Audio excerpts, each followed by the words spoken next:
kids. Giving back to my community where growing justice in a natural way, making a difference every day in the big, big garden. Meet me in the big, big garden.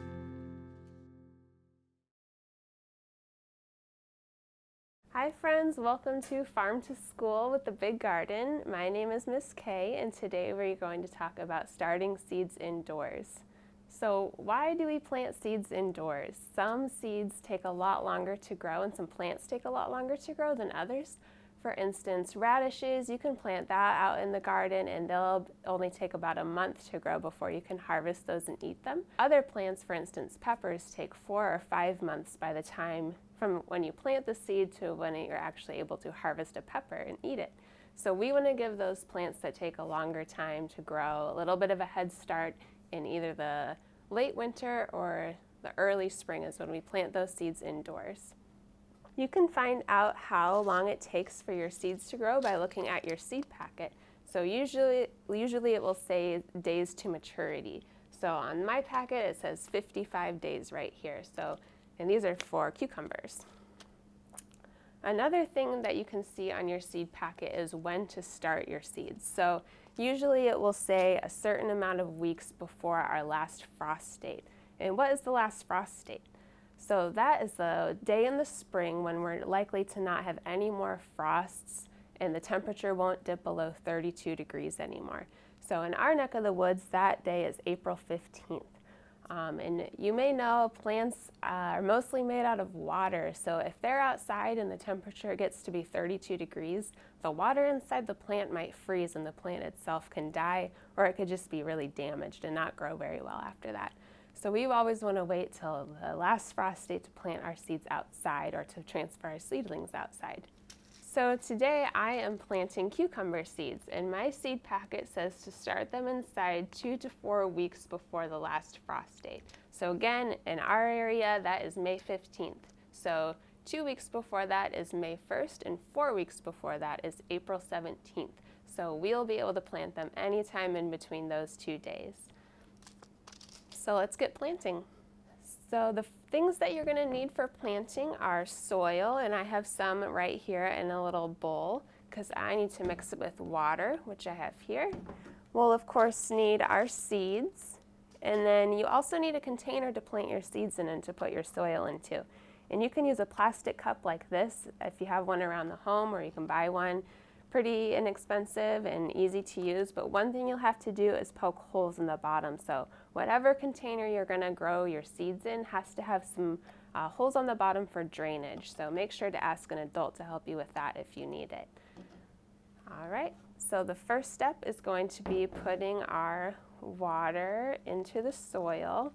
And this can get a little messy, so make sure you're doing this somewhere where you can make a little bit of a mess, or it's okay to have a little bit of dirt get in your area.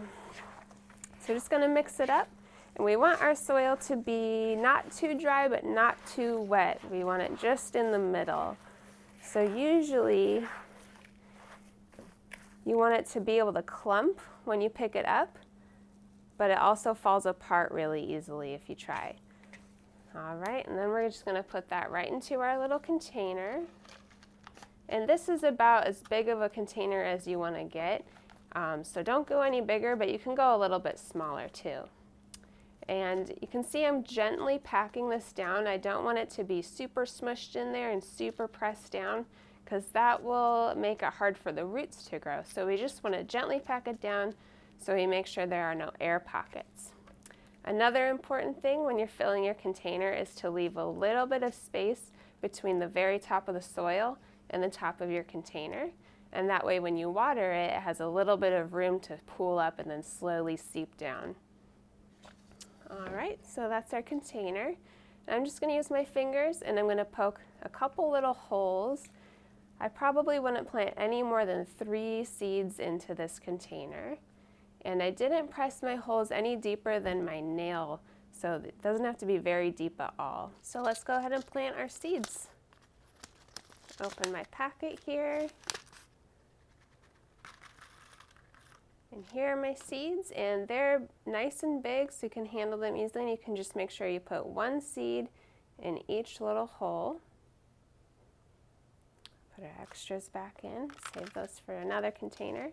And we can either get more soil from our bowl, or we can just kind of tuck the seeds in with the soil we already have. And something really important after you plant your seeds is to label what's growing in your container, because you might forget what it is, or you might be planting lots of different seeds and you might forget which one is which. So you can either just label directly on your cup, or a popsicle stick is a really good thing to use too.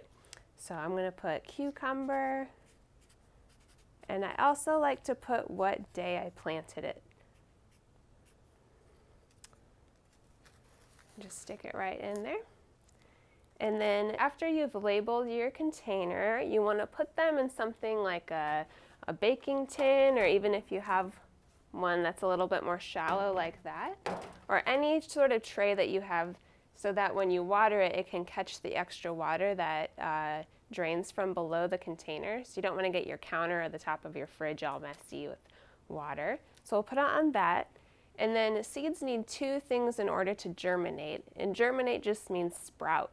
So one of the things is water. It already has water mixed in with our soil. And the second thing is heat. So you can put these in a warm spot in your house, like on top of the refrigerator or in a sunny window.